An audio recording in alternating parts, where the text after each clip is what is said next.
Hi. Have you ever wondered why the fourth commandment, the first of the second tablet, and our relationship with each other is about children obeying their parents? Let me read the commandment and the explanation from our small catechism. Honor your father and your mother, that the days may be long upon the land which the Lord your God has given you. And then Martin Luther, answering the question, what does this mean, wrote, we should fear and love God, so that we do not despise our parents and superiors, nor provoke them to anger, but honor, serve, obey, love, and respect them.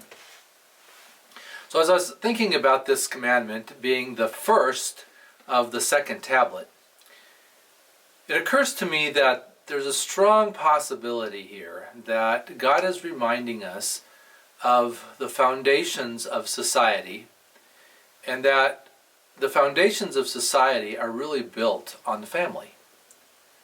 If we go back to God's conversation with the people of Israel, and particularly as Moses was preparing the people to go into the promised land, let me read for you from Deuteronomy chapter 6, beginning at verse 4.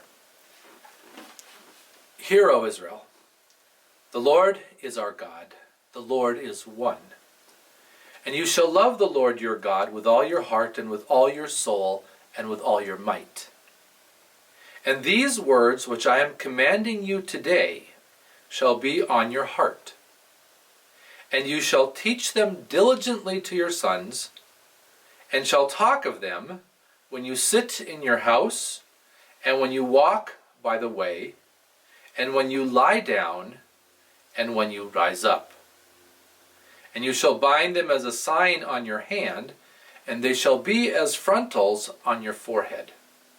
And you shall write them on the doorposts of your house and on your gates. It's interesting to note here the importance of the family structure and how the family is the primary place where God's law is to be taught.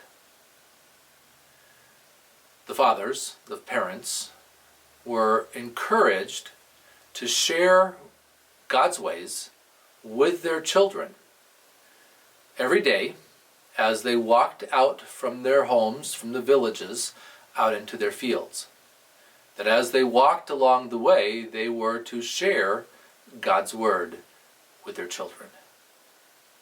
When they sat together for meals, whether that happened to be out in the field at noon, breakfast or evening, supper, dinner, whatever you call it, as they ate together, they were to share God's ways with their children.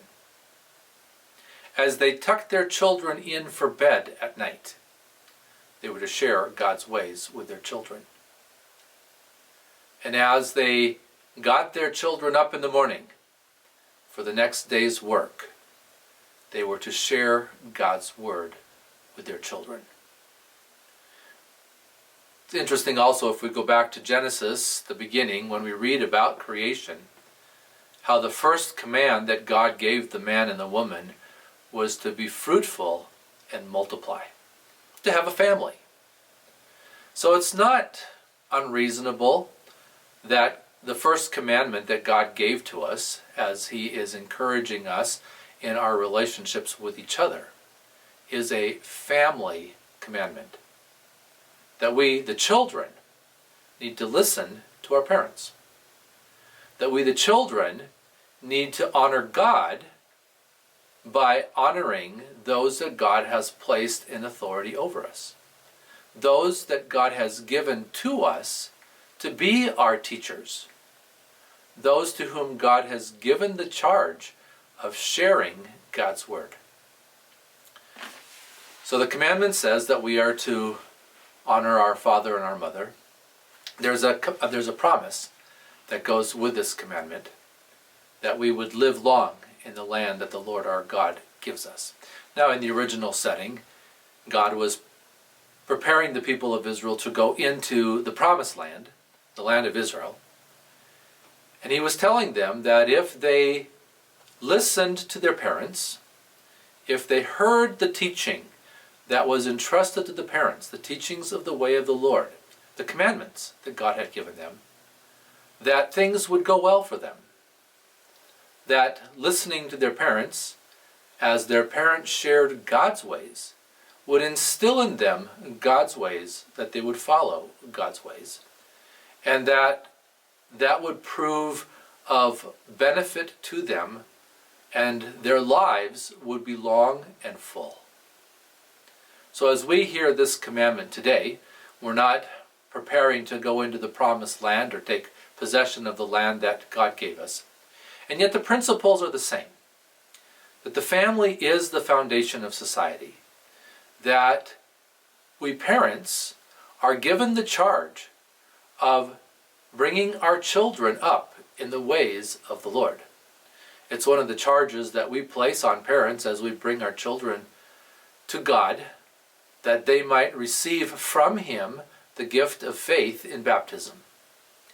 We charge our parents with raising their children in the ways of the Lord, with bringing them to the services of the church, with bringing them to Sunday school, with placing into their hands the Holy Word, the Holy Bible, the Scriptures, by reading with them and discussing with them and sharing with them God's ways. And so then the commandment here comes to us to honor this foundation of society that God has given to us. That we the children would hear our parents. That we the children would hear as God speaks through our parents, His Word and His commandments. Thank you for listening. God bless you.